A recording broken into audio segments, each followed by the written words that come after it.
At 7:42 in the morning on March 4, 1918, Seaman William Beast from Lisbon, Iowa, stood on the deck of the largest collier in the United States Navy and watched the harbor of Bridgetown, Barbados, grow smaller behind him. The vessel was the U.S.S. Cyclops, a 540-feet steel hull collar carrying 309 souls and nearly 11,000 tons of manganese ore. The morning sun was warm on his face. The Caribbean waters stretched blue and calm in every direction. It should have been an easy 9-day voyage home to Baltimore. Beast was 23 years old. He had enlisted in Des Moines the previous summer. Eager to do his part in the Great War, he had trained at Great Lakes Naval Base and been assigned to the Cyclops because the Navy needed men and the Cyclops needed crew. He had written letters home to his family telling them about life aboard the massive collier. He was looking forward to seeing American soil again. Captain George Worley had reported fair weather and calm seas. Weather fair. All well. Those were the last words anyone would ever hear from the Cyclops. Somewhere between Barbados and the American coast, the largest collier in the United States Navy vanished. No distress signal, no debris, no bodies, no lifeboats, not even a single cork life preserver floating on the surface. William Beast and the 308 men with him simply ceased to exist. The United States Navy launched one of the most extensive search operations in its history. French and American vessels scoured thousands of square miles of ocean. Radio operators tried repeatedly to make contact. Nothing. The Cyclops had disappeared as though some gigantic monster of the sea had grabbed her, men and all, and sent her into the depths of the ocean. The disappearance of the Cyclops remains the single largest loss of life in United States naval history, not directly involving combat. 309 men gone without a trace. More than a century later, her wreckage has never been found. Her fate remains officially unknown, but the story of what led to that final voyage, the warnings that were ignored, the secrets her captain carried, and the eerie coincidences that would follow reveals something far more disturbing than any supernatural explanation. This is the story of the ship that vanished and the truth that the Navy buried along with her. The Cyclops was built to be a workhorse, not a warship. She was constructed by William Cramp and Sons Ship and Engine Building Company in Philadelphia and launched on May 7, 1910. Her name came from Greek mythology. The race of Oneid giants who forged thunderbolts for Zeus at 540 feet long and 65 feet wide. She displaced nearly 20,000 tons when fully loaded. She was among the largest vessels in the Navy, a behemoth of steel and steam. Her job was simple but essential. She was a collier, a floating coal mine that kept the fleet fueled and operational. In an era when battleships and cruisers ran on coal, the Cyclops was the lifeblood of American naval power. Without her and ships like her, the most powerful warships in the world would sit dead in the water, unable to fight, unable to maneuver, unable to do anything but wait for someone to bring them fuel. She could carry 12,500 tons of coal and transfer it to other ships at sea using an ingenious system of cables and buckets. Massive clamshell buckets lifted 2 tons of coal in a single mouthful. Cables run along her deck, sending 800-pound bags of anthrate to vessels steaming alongside. The newspapers called her a floating coal mine. She was in every sense the workhorse of the Navy. For 7 years, she served without major incident, voyaging from the Baltic Sea to the Caribbean to the coast of Mexico. She supplied 2nd Division ships in European waters in 1911. She operated from Newport, Rhode Island to the Caribbean, servicing the Atlantic Fleet during the American occupation of Veracruz in 1914 and 1915. She called ships on patrol and helped evacuate refugees fleeing the chaos of the Mexican Revolution, earning the thanks of the State Department for her cooperation. But the Cyclops had a flaw that would prove fatal. She was designed to carry coal. Her flat bottom and wide beam made her stable when loaded with thousands of tons of anthrate, but they also made her roll badly in heavy seas. Sailors who served aboard her knew the feeling, the sickening lurch as the ship tilted far past what seemed survivable, the long seconds waiting to see if she would right herself. On one occasion, she rolled approximately 50 one way and in the high 40s the other, for a ship carrying thousands of tons of cargo. This was terrifying. The men learned to live with the fear, but they never stopped feeling it. In April 1917, America entered the Great War and the Cyclops became a military asset. She was commissioned into the Navy on May 1, 1917, and her civilian crew was replaced with naval reservists. Many of these men had never set foot on a ship before their wartime enlistment. They came from all walks of life. There were farmers and mechanics, salesmen and tradesmen, a physician from Pennsylvania and teenagers from Baltimore, young men and old from big cities and rural routes. They were assigned to the Cyclops because the Navy needed bodies, and this was where the bodies were sent. And then there was the captain. Lieutenant Commander George Walley was not the man he claimed to be. The Navy knew him as George Walley, a gruff, experienced mariner who had spent decades commanding merchant vessels. He walked the deck carrying a cane, an affectation that made him seem distinguished. He was the only commanding officer the Cyclops had ever known, serving aboard her since she first entered service in 1910, but investigators would later discover that George Walley did not exist. His real name was Johann Friedrich Wichmann. He was born in Sannat in the Hanover region of Germany in 1862. At the age of 16, he had jumped ship in San Francisco and spent the next 2 decades reinventing himself as an American. By 1898, he had changed his name to Worley, borrowing the surname from a seaman friend. He was running a saloon in San Francisco's notorious Barber Coast, a neighborhood famous for its lawlessness, its brothel, and its opium dens. He brought his brothers over from Germany and built a small empire in the shadows. He qualified as a ship's master and began commanding merchant vessels running cargo from the Far East to San Francisco. Some of that cargo was legal, some of it, according to reports, was opium. The crews of these merchant ships told stories about Worley that would follow him for the rest of his life. He was brutal. He cursed and berated men for trivial offenses, sometimes becoming violent. On one occasion, he allegedly chased an ensign around the ship with a pistol. He was compared to Captain William Bligh of the Bounty and to Captain Edward Edwards of the Pandora, men infamous for their cruelty. The sailors who served under him learned to fear him and to hate him. When America went to war with Germany, Johann Friedrich Wichmann, now known as George Walley, was commissioned as a lieutenant commander in the Naval Auxiliary Reserve. The German-born man with a fake identity was now commanding American sailors in a war against his homeland.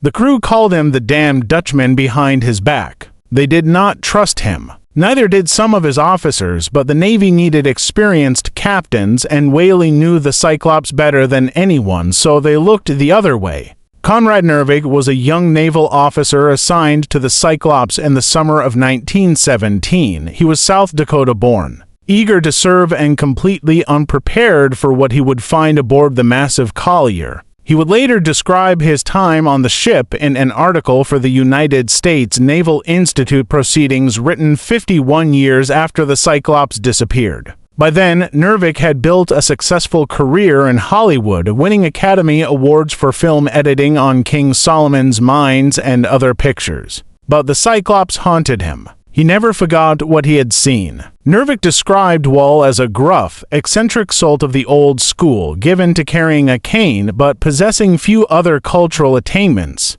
He was a very indifferent seaman and a poor, overly cautious navigator. Unfriendly and taciturn, he was generally disliked by both his officers and men. This was not the portrait of a capable commander. This was a man who had risen to his position through persistence and deception, not skill. Wall's irrational methods of command, Nervig wrote, created a thoroughly demoralized and disorganized crew. Discipline was harsh but arbitrary. Men were punished for minor infractions while serious problems went unrest. The ship operated in a state of constant tension. Officers avoided the captain when possible. Sailors whispered among themselves about the damned Dutchman and wondered what he might do next. Nervig witnessed an incident that haunted him for decades. One day, an engine was turned over while a sailor was working nearby. The force of the propeller drew in a nearby boat and knocked the sailor overboard. He drowned before anyone could save him.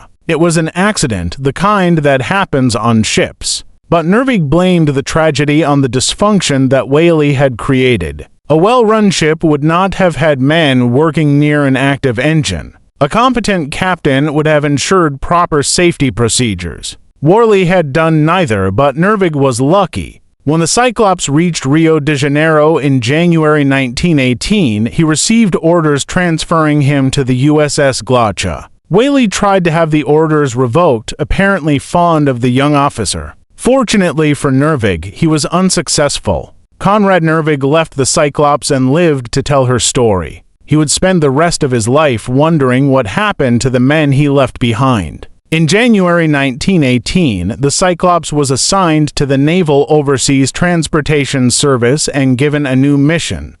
She was to sail to Brazil, deliver coal to the South American Patrol Fleet, and return with a cargo of manganese ore. Manganese was essential to the war effort. It was used in steel production, in munitions, in the manufacture of weapons that American soldiers would carry into battle against the Kaiser's armies. The Cyclops would bring back 11,000 tons of it. She departed Norfolk, Virginia on January 8, 1918, loaded to her Plimsoll with coal and supplies. The day was cold and overcast with light snow falling. The harbor had been frozen for days. Liberty parties from ships at anchor had walked across the ice that morning, returning to their vessels, an unusual sight that spoke to the severity of the winter. The Cyclops plowed through the ice floes in the ship channel, her bow cracking through the frozen surface as she headed for open water. As she reached the channel, she nearly collided with the U.S.S. Survey, outward bound for the Mediterranean and Antibes Marini duty.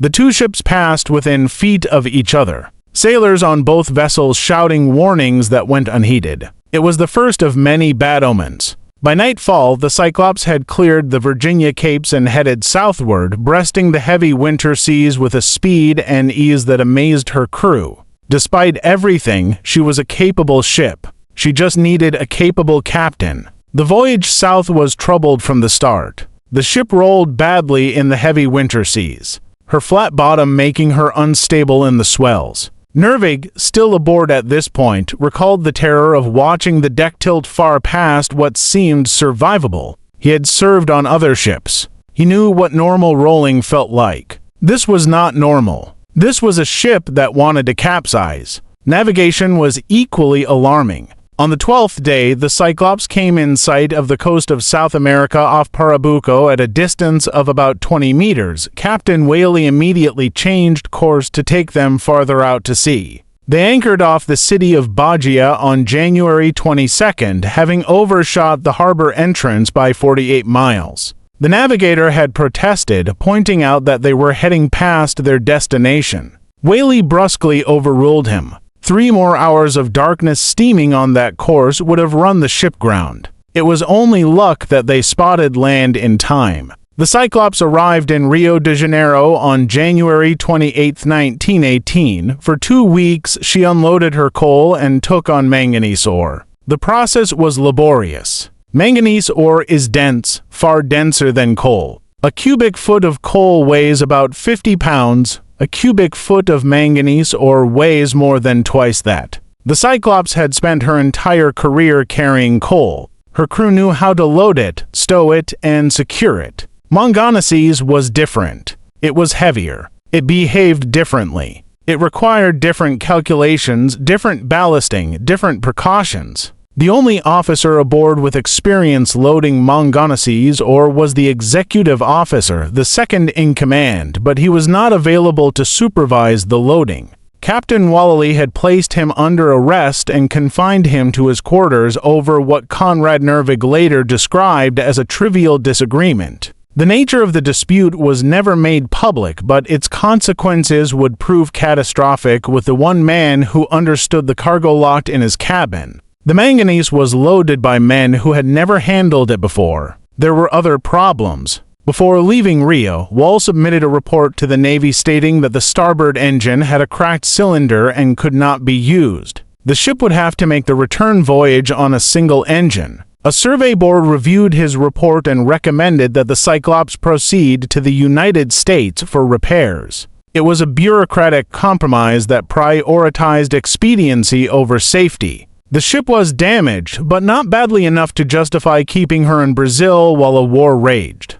She would limp home on one engine and be fixed in an American shipyard. No one seemed to consider what might happen if the remaining engine failed in the open ocean. No one seemed to consider what might happen if the improperly loaded cargo shifted in heavy seas. No one seemed to consider that they were sending a damaged ship with a demoralized crew and an unstable captain into waters where German submarines were known to operate. The Cyclops was being set up to fail, and fail she would. The Cyclops departed Rio de Janeiro on February 16, 1918, with 309 souls aboard. In addition to the crew, she carried several passengers whose presence would later fuel conspiracy theories that persisted for decades. One was Alfredo Amaro Gotch, the American consul general in Rio de Janeiro. Gotch was returning to the United States to enlist in the army. He was a controversial figure reportedly of pro-German sympathies despite his position representing American interests.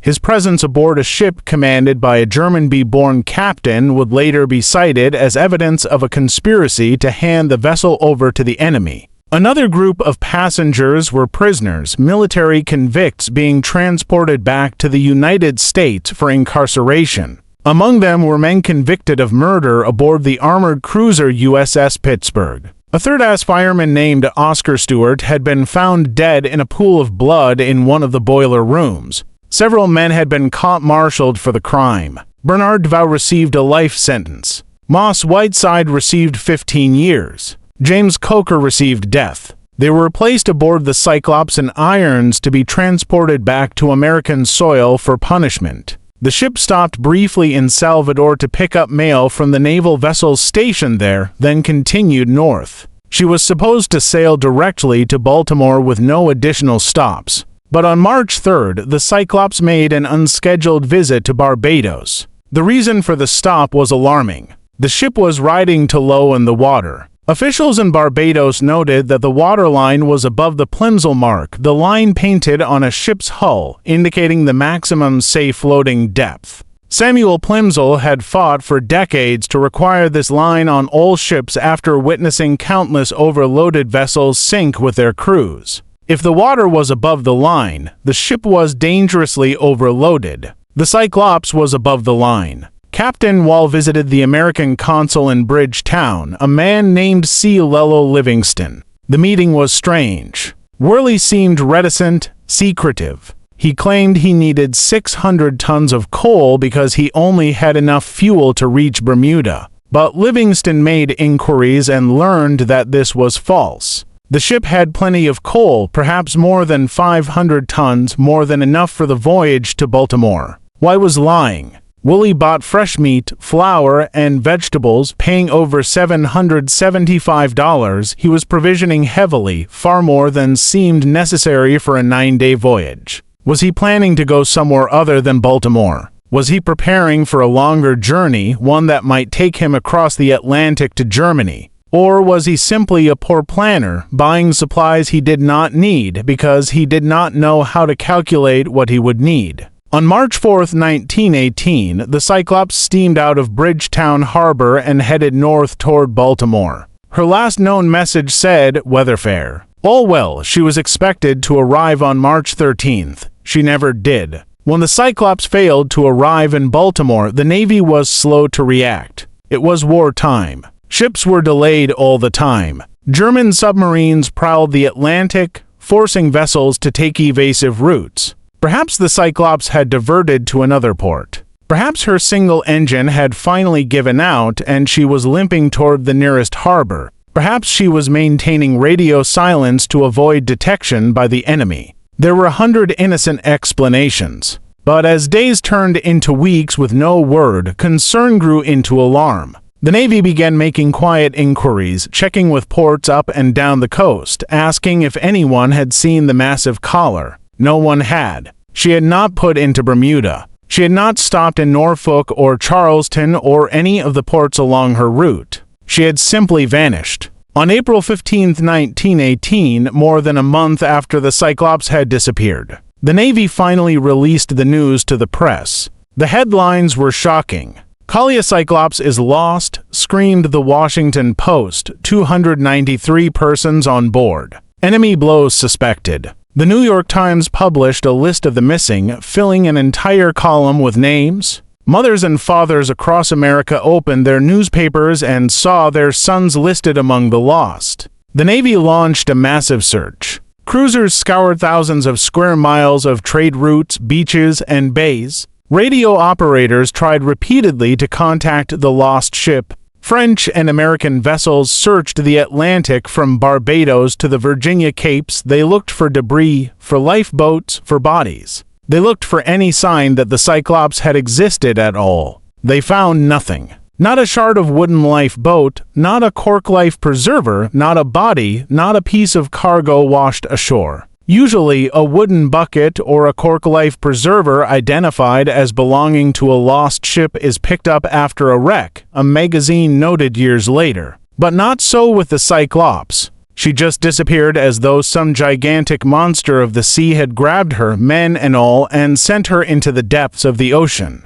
On June 1, 1918, Assistant Secretary of the Navy Franklin Delano Roosevelt declared the Cyclops officially lost and all hands deceased. The official date of death for the 309 souls aboard was set as June 14, 1918. It was the single largest loss of life in the history of the United States Navy, not directly involving combat. 309 men simply gone. The Navy conducted an extensive investigation into the disappearance. They interviewed anyone who had contact with the ship in her final weeks. They examined German naval records to determine if a submarine had torpedoed her. They scrutinized Captain Wally's background and discovered his true identity as Johann Friedrich Wichmann. They uncovered a web of secrets and suspicions that would fuel conspiracy theories for decades. The investigation revealed that Whaley was not just German. He was suspected of being actively pro-German. His closest friends and associates were either German or Americans of German descent. Many Germanic names appear among the crew, noted the consul in Barbados. The ship's passenger list included Gottschalk, the consul general with reported pro-German sympathies. Was this coincidence or conspiracy? Livingston sent a disturbing telegram to the State Department after the ship vanished. He described Whaley as the damned Dutchman and reported that he was generally disliked by other officers. He reported rumors of disturbances during the voyage from Brazil, of men being confined, and of at least one man being executed. He wrote that while not having any definite grounds, he feared a fate worse than sinking, possibly based on instinctive dislike felt towards master. Livingston was suggesting that Wall might have committed treason, that he had handed the ship over to the Germans. It was a sensational accusation, one that captured the imagination of a nation at war. The idea that a German spy had stolen a ship full of American sailors and delivered them to the Kaiser was almost too dramatic to believe. The theory was investigated thoroughly.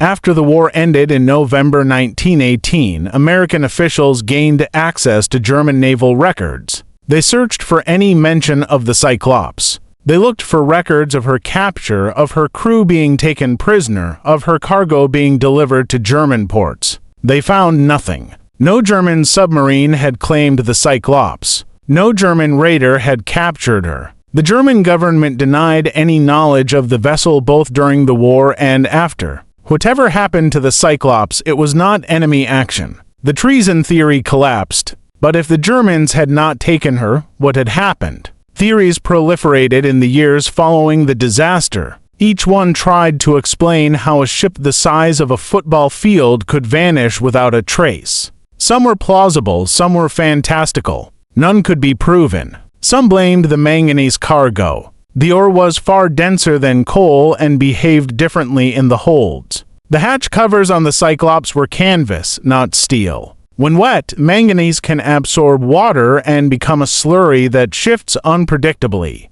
If the cargo shifted suddenly during rough weather, the ship could have capsized so quickly that no one had time to send a distress signal or launch a lifeboat. One moment the Cyclops was steaming north, the next moment she was upside down and sinking. Others blamed structural failure. The Cyclops and her 3 sister ships were designed to carry coal, not dense metallic ore. Rear Admiral George Van Deur later suggested that the longitudinal support beams running the length of the ship, the I-beams that gave her structural integrity, might have eroded due to the corrosive nature of previous cargoes. This corrosion was observed definitively on the U.S.S. Jason, a similar vessel. The freighter Chukchi, which had similar construction, actually snapped into in calm seas. If the Cyclops hit heavy weather with weakened structural members and an overloaded hold full of improperly stowed ore, she might have broken in half. The bow and stern could have been supported by wave crests, while the heavily loaded middle hung unsupported in a trough.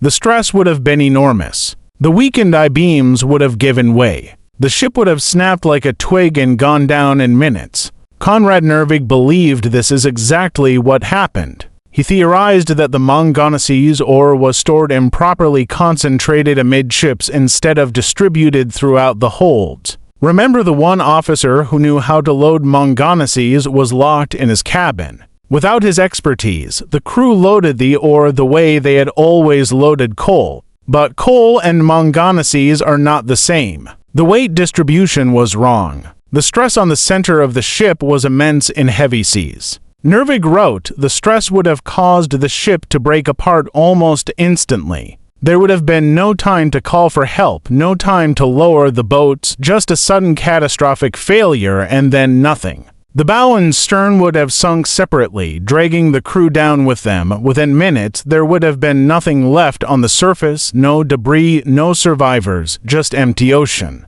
The structural failure theory gained terrible credence from a series of coincidences that defied explanation. 2 of the Cyclops' 3 sister ships suffered identical fates. The U.S.S. Proteus was the lead ship of the class. Launched in 1912, she served without incident in the Navy until being decommissioned in 1924. In March 1941, she was sold to Saguenay Terminals Limited of Montreal, Quebec, and became part of the Canadian Merchant Navy. Her new job was carrying bauxite ore, another dense metallic cargo from the Caribbean to aluminum plants in the United States and Canada.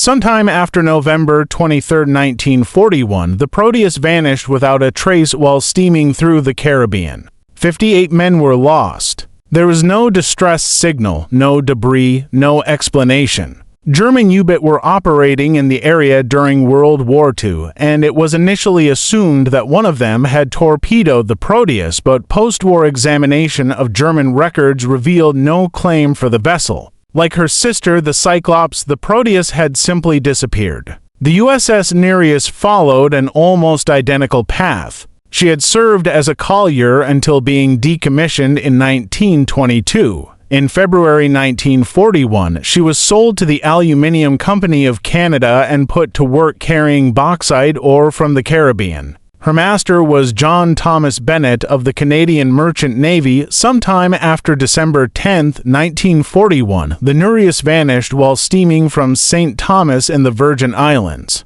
She was following the same route where the Cyclops had disappeared 23 years earlier. 61 men were lost. Again, no distress signal, no debris, no explanation. The German Navy denied any involvement. 3 ships of the same class, 3 cargoes of dense metallic ore, 3 total disappearances without a trace. The pattern was impossible to ignore. Something was fundamentally wrong with these vessels when they carried heavy ore. The flat bottoms that made them stable with coal made them dangerous with denser cargo. The I-beams that held them together corroded over time, weakening their structural integrity. When loaded with ore and sent into heavy seas, they broke apart so quickly that no one aboard had time to call for help. The 4th sister ship, the U.S.S. Jupiter, avoided this fate only because she was converted into something else entirely. Between 1920 and 1922, she was transformed into the first American aircraft carrier and renamed the U.S.S. Langley.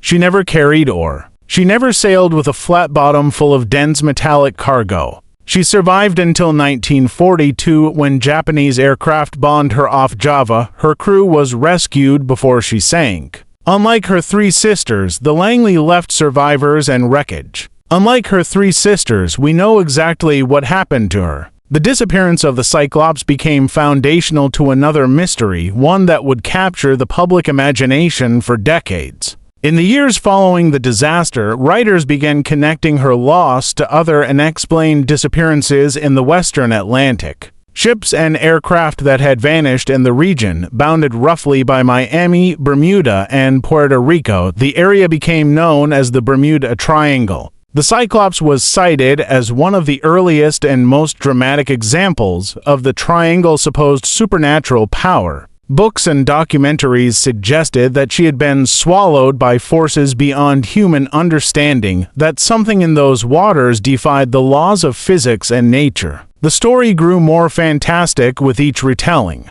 Giant octopuses dragging ships beneath the waves. Underwater volcanoes creating whirlpools. Extraterrestrial craft abducting crews. Portals to other dimensions opening in the middle of the ocean. The fact that three or four sister ships had all vanished in roughly the same area only added fuel to the fire. Surely this could not be coincidence. Surely there was something malevolent about those waters. The Bermuda Triangle became one of the most enduring mysteries of the 20th century, spawning books, movies, and television specials that captivated audiences around the world. But the truth, as researchers like Larry Cush demonstrated in his landmark 1975 book, The Bermuda Triangle Mystery Solved, was far more mundane. The triangle was a myth, a collection of incidents that could be explained by weather, mechanical failure, human error, and the simple vastness of the ocean. Ships sink. Planes crash. Sometimes they sink and crash in the same general area because that area sees heavy traffic. There is nothing supernatural about the waters between Florida and Bermuda. There is only the sea, which has been killing sailors since humans first built boats. The Cyclops did not vanish because of supernatural forces. She vanished because of overloading, structural weakness, poor leadership, and the unforgiving nature of the Atlantic. Her fate was tragic, but it was not mysterious. It was the predictable result of sending a damaged ship with an unstable captain and an inexperienced crew into dangerous waters with an improperly loaded cargo. She was doomed before she ever left Barbados. The families of the lost sailors waited for answers that never came. In towns across America, mothers and fathers received telegrams informing them that their sons were presumed dead. There were no bodies to bury, no personal effects to return, no closure, just an official date of death and a name on a memorial that most people would never see. Among the lost was Lewis Hardwick, an African-American mess attendant from Atlanta, Georgia. His son, Herbert Lewis Hardwick, would grow up never knowing his father, but Herbert made his own mark on the world. He became a boxer known as the Coco Kid, winning the world-colored welterweight and middleweight championships in the 1930s and 40s. He fought his way to prominence with fists that his father never got to see. There was Dr. Bert Jacob Asper, the assistant surgeon from Chambersburg, Pennsylvania, who served as the ship's medical officer. He had joined the Navy after receiving his commission and was assigned to the Cyclops to care for her crew. He also served as the ship's censor, reviewing the letters that sailors sent home to ensure no sensitive information reached enemy hands. An envelope he postmarked on January 28, 1918, bearing his initials BJA within the censor's marking, is now preserved at the Franklin Delano Roosevelt Presidential Library. It is one of the only physical artifacts from the Cyclops that still exists. There was Edward Morgan, Jr., a young fireman from Washington, D.C., who wrote cheerful letters to his mother throughout his time aboard the ship. He told her about life at sea, about the ports they visited, about the friends he had made among the crew. His letters survived and were later donated to the Franklin Delano Roosevelt Presidential Library, where they remain today as one of the few direct testimonies from anyone who served aboard the Cyclops. His final letter arrived at his family's home in mid-March 1918, just days before the Navy announced the ship was missing. In Baltimore, the War Memorial lists the names of Marylanders killed during the Great War. Among them are sailors from the Cyclops: Thomas Lee of West Baltimore, Adam Sickey of Canton, Charles Holmes, who left behind a wife and infant son on Pressbury Street, Edward Dressbach, who had written cheerful letters to his mother on Harlem Avenue, Beverly Jones and Herbert Price, two city boys just 17 years old. Their names are inscribed in marble alongside soldiers who fell at Belleauwood in the Argonne, but unlike those soldiers, their bodies were never recovered. They have no graves to visit.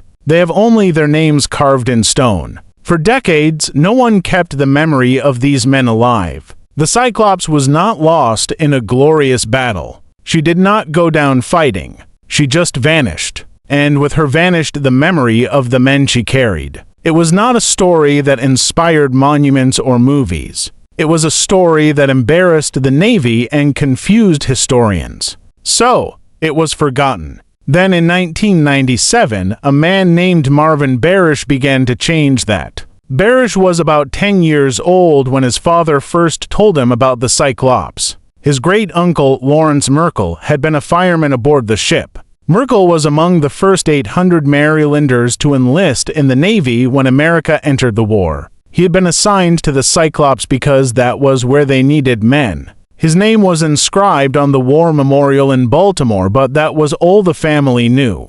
They had no photographs of him, no letters, no details about how he had lived or how he had died. Barr spent the next 2 decades researching the Cyclops. He gathered naval records, ship logs, photographs, and dispatches. He tracked down descendants of other crew members. He corresponded with historians and archivists around the world. He became obsessed with the ship that had taken his great-uncle, determined to understand what had happened and to ensure that the 309 souls who perished would not be forgotten. He wrote 3 books about the ship, documenting every day of her service that could be reconstructed from surviving records. He located the only genuine envelope ever postmarked aboard the Cyclops. Preserved at the Roosevelt Library since 1942, he analyzed positional data from other ships that might help pinpoint where the Cyclops went down. He became the world's foremost authority on a vessel that most people had never heard of. "I just want her to be found," he told a reporter. "I want the 309 to be at rest as well as the families.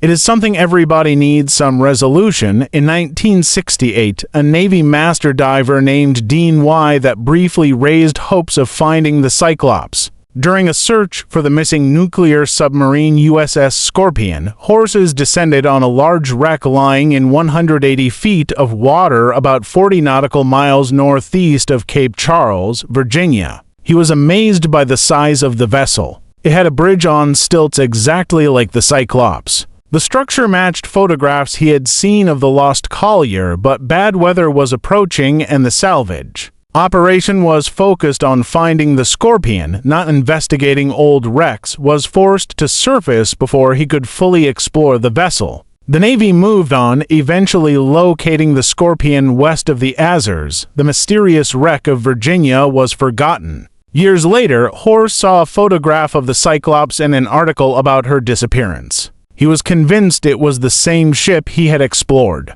The bridge on stilts, the overall dimensions, the location near the Virginia Capes where the Cyclops might have gone down in the storm of March 10, 1918, it all fit. Horst persuaded the Navy to return to the site, but they found a different wreck, not the one he remembered. The renowned shipwreck hunter Clive Cussler, author of the Dirk Pitt adventure novels, later funded an expedition to relocate the vessel Horst had discovered. His organization, the National Underwater and Marine Agency, searched the area but came up empty. The wreck that Horst had found, whatever it was, remained hidden. Dean Horses died a few weeks after that final search. He took the secret of what he had seen to his grave. Did he really step onto the deck of the Cyclops? Or had he found one of her equally ill-fated sister ships, the Proteus or the Nereus? All three vanished in roughly the same area. All three remain undiscovered. Perhaps someday, when technology permits us to view the bottom of the sea with the same clarity we can see on land, all three ships will be found.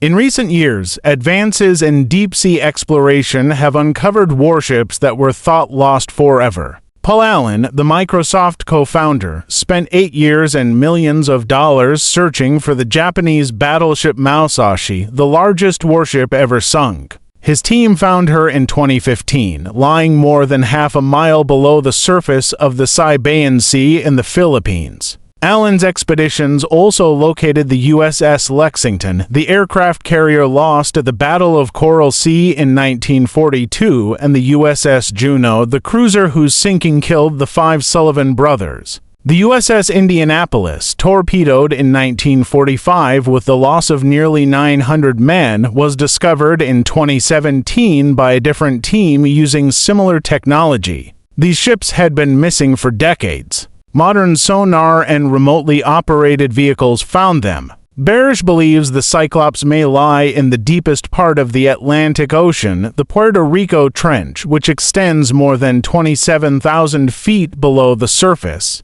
If the ship went down in that abyss, she may be beyond the reach of current technology, but technology improves every year. Ships that were unfindable a decade ago are being located today. Perhaps the Cyclops will be next. Barish has also worked to ensure that the men of the Cyclops receive the recognition they were denied in life. He contacted the Navy and requested a grave site marker for his great-uncle, Lawrence Merkel. Even though no body was ever recovered, the Navy provided one, a senet, the Greek word meaning empty tomb. It was placed in the Crownsville Veterans Cemetery in Maryland. In 2000, Lawrence Merkel was posthumously awarded the World War I Victory Medal more than 80 years after his death. Barish keeps an American flag with 48 stars, the flag his great-uncle served under. He hopes someday the Navy will present it to him in a formal ceremony, giving final honors to a man who has waited more than a century to receive them. Today, there is still no major memorial to the Cyclops or the 309 men who vanished with her. Barish has worked with members of Congress to change that. As a Navy veteran myself, Congressman Andy Harris of Maryland has said, "I feel I have a duty to honor the crew members on the U.S.S. Cyclops who never returned home to Baltimore and the families they left behind." Navy Secretary Josephus Daniels wrote in 1918 that there has been no more baffling mystery in the annals of the Navy than the disappearance of the U.S.S. Cyclops. There has not been a trace of the vessel, and long-continued and vigilant search of the entire region proved utterly futile. More than a century later, his words remain true. The Cyclops is still out there, somewhere beneath the Atlantic, holding on to her secrets. 309 men sleep in her rusting hull, their names inscribed on memorials from Baltimore to Birmingham, from Norfolk to Sacramento, from Lisbon, Iowa to Chambersburg, Pennsylvania.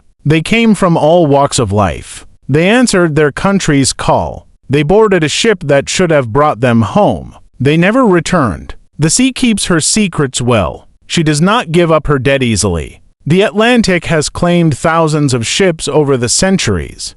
From wooden galleons laden with Spanish gold to steel dreadnoughts bristling with guns, most of them leave something behind. Some trace of their existence, some evidence of their end. A lifeboat washed ashore, a piece of wreckage tangled in a fishing net, a body in a life jacket floating face down in the swells. The ocean is cruel, but it usually offers closure. The Cyclops offered nothing. She took her 309 men into the deep and left no evidence that she had ever existed. No wooden bucket, no cork life preserver, no piece of manganese or washed up on a Caribbean beach. She is out there still somewhere in the darkness, her steel hull slowly collapsing under the pressure of the abyss, her crew resting in compartments that will never see light again. That is how tragedy happens at sea. Not always in battle. Not always against an enemy you can see. Sometimes it happens because of decisions made by men who put schedules ahead of safety,